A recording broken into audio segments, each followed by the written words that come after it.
और कई बार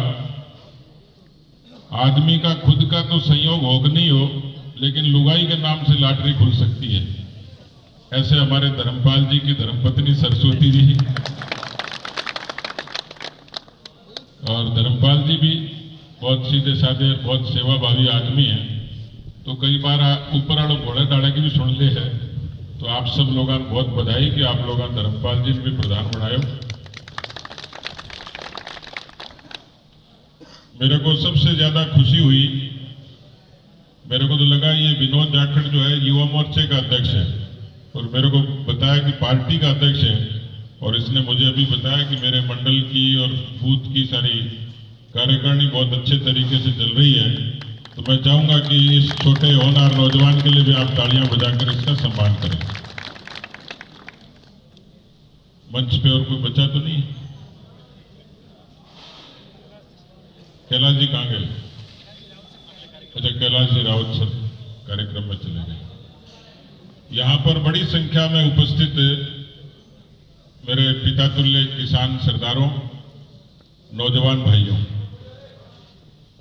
मुझे रास्ते में अभिषेक जी ने बताया कि आपका जब कार्यक्रम बन रहा था तो हमें थोड़ी शंका हो रही थी कि एक महीने से खूब तो धुंध थी, कोहरा था, सर्दी भी इस बार जोरदार जम के पड़ी है, पर आज धूप बहुत बढ़िया खिली है।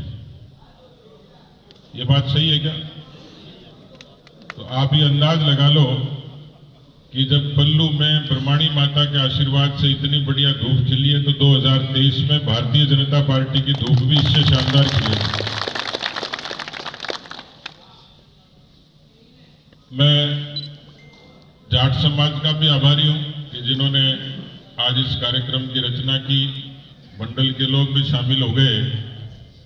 तो मैं इस कार्यक्रम को जिन्होंने रूप दिया, जिन्होंने परिश्रम किया, और खास तौर पर मेरे जैसे कार्यकर्ता के लिए, क्योंकि मैं कोई पोर्टफोलियो पे कभी नहीं रहा। मैं तो चूरू जिले के एक साधारण किसान के घर में पैदा हुआ। मुझे बीजेपी का विचार अच्छा लगता था, देश की बात करते हैं, माटी की बात करते हैं, तो मैं इससे जुड़ गया। मुझे सौभाग्य मिला दोनों बार की कार सेवा में अयोध्या में जाने का। मुझे सौभाग्य मिला कश्मीर के आंदोलन में कश्मीर तक जाने का। और काम करते करते ये महसूस हुआ कि कोई राजनीतिक विचार देश का भला कर सकता है तो भारतीय जनता पार्टी का विचार ही भला कर सकता है, और इसलिए मैं जुड़ गया। मैं कार्यकर्ता की तरह परिश्रम करता था, मेहनत करता था, काम करता था, पर ईमानदारी की बात है कि मुझे ये खुद को भरोसा नहीं था, एहसास नहीं था कि मेरे जैसे किसान के घर में पैदा हुए किसी कार्यकर्ता को भारतीय जनता पार्टी इतना बड़ा सम्मान देगी। दुनिया की सबसे बड़ी पार्टी, सबसे बड़ा प्रदेश उसका मुझे अध्यक्ष बनाया। मैं ये मानता हूं कि ये मान सम्मान कोई दे सकती है तो भारतीय जनता पार्टी दे सकती है, और इसलिए ये मान सम्मान केवल मेरे अकेले का नहीं। मेरी तरह कोई विनोद जाखड़ अपने जीवन की शुरुआत करता है, मेरी तरह किसी किसान के परिवार में कोई पैदा होता है, कार्यकर्ता बनता है, तो ये मान सम्मान उन सब किसान परिवारों का और उन कार्यकर्ताओं का है। जो जिम्मेवारी मुझे मिली है वो केवल मेरा अकेले का नहीं, वो मान सम्मान आप सबका है। और इस मान सम्मान के लिए मैं पार्टी के केंद्रीय नेतृत्व का आभार व्यक्त करता हूं, प्रधानमंत्री जी का, गृह मंत्री जी का, राष्ट्रीय अध्यक्ष जी का, कि जिन्होंने मेरे जैसे एक साधारण कार्यकर्ता पर यह भरोसा किया। और इस भरोसे को कायम करने के लिए मेरे पास परिश्रम के अलावा कुछ नहीं था। और जब कोरोना जैसी महामारी आई तो ये मुझे सौभाग्य मिला कि मुझे भारतीय जनता पार्टी जैसी पार्टी, उसका एक परिवार के रूप में, परिवार भाव के साथ काम करने वाले लोग मिले। और यही कारण है कि दुनिया में 100 साल बाद कोरोना जैसी महामारी आई। इस कोरोना जैसी महामारी से पूरी दुनिया हिल गई। 135 करोड़ के देश के सामने चुनौती थी, लेकिन मैं आप सबके माध्यम से धन्यवाद दूंगा, क्योंकि मुझे लगा है कि यहां जितने लोग बैठे हैं वो सब डबल डोज लिए हुए बैठे हैं। डोज मतलब वैसे वाली नहीं, टीके वाली डोज, डबल डोज है। ये डबल डोज लगाकर कोरोना से देश को बचाने का काम किसी ने किया। 135 करोड़ की आबादी में 156 करोड़ लोगों को टीके लग जाना, ये केवल हिंदुस्तान में नहीं दुनिया में सबसे बड़ा चमत्कार था और हिंदुस्तान के लोगों को इससे प्रतिरक्षा मिली और इसके लिए देश के प्रधानमंत्री धन्यवाद के पात्र हैं। मुझे इस बात की खुशी है कि ऐसी महामारी में यूरोप और अमेरिका के सामने चुनौतियां थी, लाखों लोग मर गए, लेकिन जिस भरोसे के साथ, आत्मविश्वास के साथ देश के प्रधानमंत्री जी ने हिंदुस्तान की खिदमत की, हिंदुस्तान की सेवा की, उनकी सार संभाल की, और इससे बढ़ के मैं भारतीय जनता पार्टी के राजस्थान और हिंदुस्तान के परिवार का आभारी हूं कि इतनी सेवा की, इतना परिश्रम किया और उसने मुझे प्रेरित किया। मेरे को 2 बार कोरोना सिर्फ इसलिए हुआ कि दिल्ली के लोग आदेश देते थे कि सेवा करो, तो सेवा घर में बैठ के तो हो नहीं सकती थी, न ट्विटर पे हो सकती थी। मैं जमीन पर कार्यकर्ताओं के साथ उतरा, भले ही मुझे 2 बार हुआ, लेकिन हमने सेवा की। तो प्रधानमंत्री जी को भी दिल्ली से तारीफ करनी पड़ी कि राजस्थान की भारतीय जनता पार्टी ने राजस्थान की जनता के लिए सेवा का काम किया। अभी संचालक महोदय कह रहे थे कि पूनिया जी संगठन के काम के लिए बने हैं, तो मैं उसी के लिए बना हूं और उस संगठन को दुरुस्त करना और उस संगठन के लिए लोगों के बीच में जाना, ये मेरी नैतिक जिम्मेवारी है। मैं अभी पिछले कुछ दिनों प्रतापपुरी जी महाराज के क्षेत्र में पश्चिमी राजस्थान में था, उससे पहले मैं आदिवासी क्षेत्र में था और एक ही मंशा लेकर निकला हूं, जो मैंने कहा एक शब्द है संगठन। संगठन किस तरीके से काम करे, क्योंकि राजनीति में चर्चाएं बहुत होती, अच्छी भी होती हैं, बुरी भी होती, लेकिन उन राजनीतिक चर्चाओं का जवाब देने की कोई एक ताकत एक शब्द में है, तो वो है संगठन। पार्टी का संगठन नीचे तक मजबूत होगा तो हर सवाल का जवाब दिया जा सकता है, और भारतीय जनता पार्टी की ताकत तो यही है।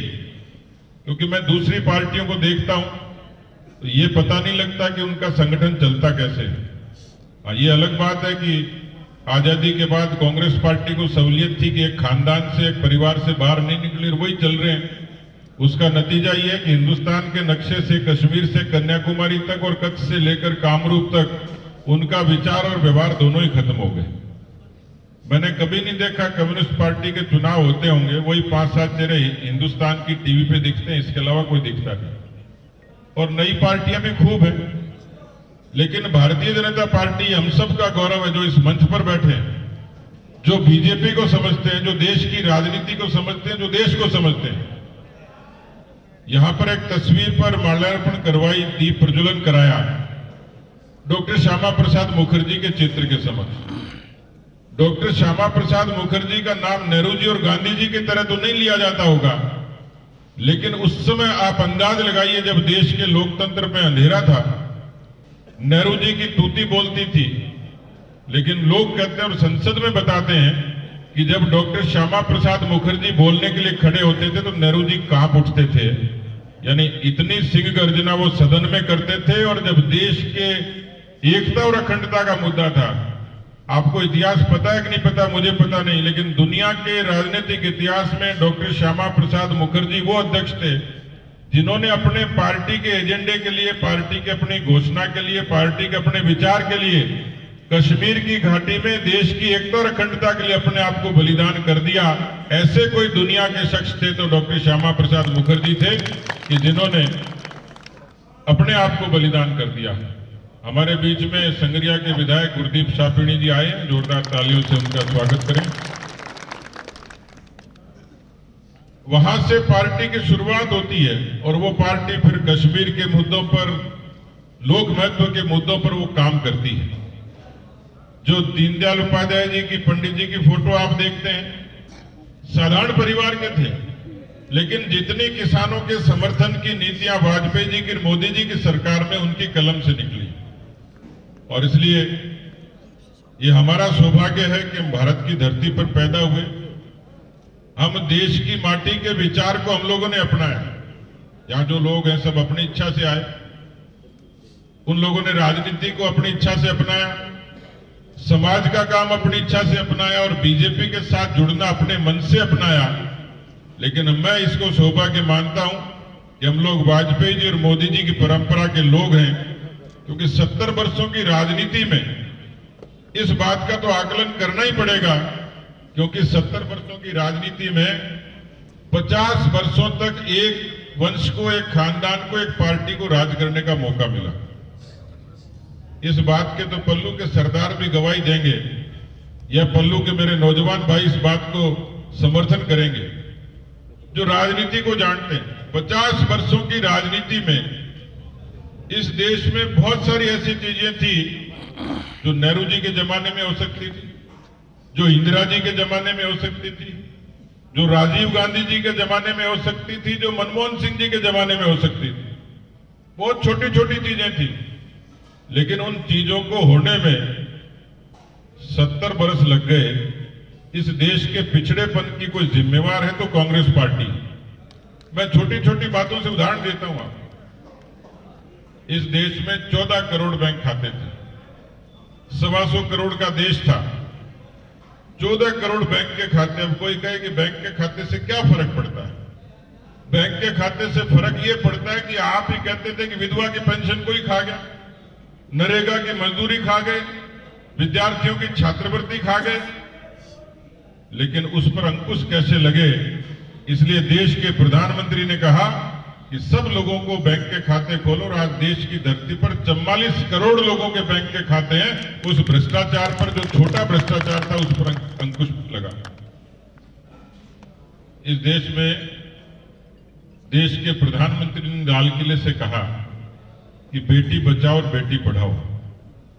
अब कोई सोच सकता है कि दुनिया का सबसे बड़ा लोकतंत्र और समाज में बेटी को बचाने का और पढ़ाने का नारा क्यों लगा? क्योंकि हमारी समाज की व्यवस्था थी। लेकिन 2015 में हरियाणा के करनाल में जब प्रधानमंत्री ने हुंकार भरी तो लोगों ने उसको स्वीकार किया। आज हालात ये हैं कि बेटा और बेटी बराबरी पर खड़े हैं। देश के प्रधानमंत्री की वाणी की ताकत थी कि जिसको देश के लोगों ने स्वीकार किया। आज शौचालय छोटी बात लगती होगी, लेकिन किसी गांव की बहन बेटी की उस मानसिकता की कल्पना कीजिए, और उस प्रधानमंत्री ने इस बात को समझा और देश में 10 करोड़ शौचालय बनकर तैयार हुए। जो गैस कनेक्शन था वो शहर के लोगों को मिलता था, गांव तक गैस का सिलेंडर सपने जैसा था। वो सपना मोदी जी ने उज्ज्वला के जरिए 10 करोड़ लोगों का सपना पूरा किया, 10 करोड़ घरों तक पहुंचा। आयुष्मान भारत के जरिए बीमा किया। जिनके घर पे सर पे छत नहीं थी, हम यहाँ इंदिरा आवास सुनते तो थे, लेकिन उसमें कहीं खिड़की नहीं थी, कहीं रोशनदान नहीं था, कहीं ईंट गायब हो गई। अब वो इंदिरा आवास बने कहाँ, आकाश में बने, पाताल में बने। लेकिन ये सत्य है कि मोदी जी के प्रधानमंत्री आवास 2 करोड़ से ज्यादा हिंदुस्तान में बने और 13 लाख से ज्यादा राजस्थान में बने। आप जो सड़कों का मजा ले रहे हो, चारों तरफ बड़े बड़े हाईवे भी हैं।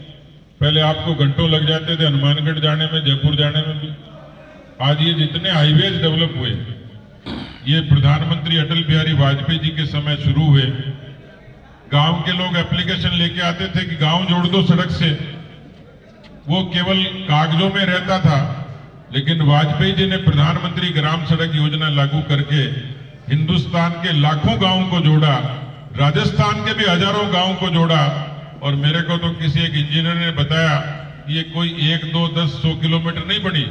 राजस्थान में प्रधानमंत्री ग्राम सड़क योजना से 70,000 किलोमीटर सड़क बनी है, जो चमत्कार से कम नहीं। लाखों किलोमीटर हिंदुस्तान में बनी। मैं ये बात इसलिए कह रहा हूं कि जो काम उनको करना चाहिए था, वो काम वाजपेयी जी ने किया या मोदी जी ने किया। और कार्यकर्ता साथियों, ये हम सब का सौभाग्य है। मैं अभी आया तो मुझे सब राम राम कर रहे थे। आपस में व्यवहार में भी राम राम करते हैं। आदमी के प्राण निकले तो राम राम करता है। तो राम के बिना कुछ नहीं। कोई किसी जाति को मानो, किसी पंथ को मानो, राम जी को सब मानते हैं। सबके मन में थी कि यार राम जी का मंदिर हिंदुस्तान में क्यों नहीं बन रहा। और वो 1 साल का झगड़ा नहीं था, 2 साल का, 9 साल का झगड़ा नहीं था, 500 सालों का झगड़ा था। और लोग मजाक बनाने लग गए थे, बोले बीजेपी के लोगों की आदत है यूं राम का नाम ले रहे हैं, ईंटें इकट्ठी कर रहे हैं। राम मंदिर तो बनने से रहा। मैं दोनों बार की कार सेवा में गया, मुझे खुद को भरोसा नहीं था कि यहाँ केवल उस मुलायम सिंह के राज में कार सेवकों पर गोलियां चलती थी, लेकिन ये कल्पना नहीं कर सकते थे कोई माइका लाल मंदिर बनाएगा। लेकिन दुनिया ने देखा कि नरेंद्र मोदी जी की उस इच्छा शक्ति के कारण अयोध्या की भूमि पर पवित्र भगवान राम के मंदिर का शुभारंभ हुआ। हमारे यहाँ बहुत सारे लोग फौज में नौकरी करते हैं, बहुत बच्चे जाते हैं, शहीद भी होते हैं, और जब कोई शहादत होती थी तो आपस में बात करते थे, यार कोई मर्द पैदा हो जाए तो ये 370 खत्म कर दे, ये कश्मीर का टंटा खत्म हो जाए। यूं लगता था कि कश्मीर आतंकवादियों के कब्जे में।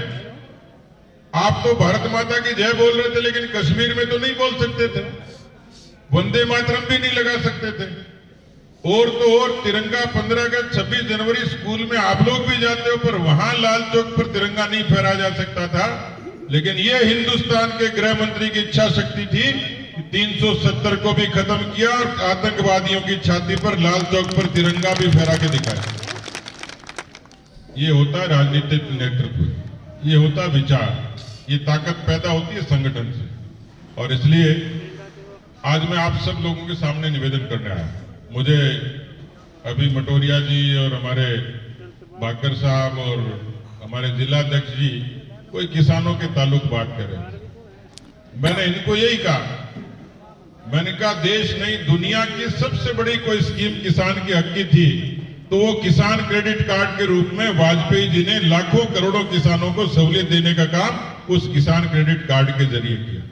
आज आप में से बहुत लोग होंगे जिनके खाते में 6,000 रुपए आते हैं। प्रधानमंत्री किसान सम्मान निधि दुनिया की सबसे बड़ी ऐसी स्कीम है जो हिंदुस्तान के 11.5 करोड़ किसानों के खाते में 1,60,000 करोड़ रुपए जमा हुआ है। आज तक किसी सरकार में नहीं हुआ, किसी स्कीम में नहीं हुआ। किसानों को सम्मान देने का काम हुआ। और इसलिए जब जब राजस्थान में भैरव सिंह शेखावत जी से लेकर वसुंधरा जी तक हमारी सरकार रही, ऐसी लोक कल्याण की अनेक बातें जिसके जरिए लोगों का जीवन बदला, उन योजनाओं को लाभ लोगों ने उठाया। और पिछले 3 साल का मैं दृश्य देखता हूं, मुझे अभी कई बेरोजगार मिले रास्ते में, सरदार शहर में कुछ अखबार के लोग मिले,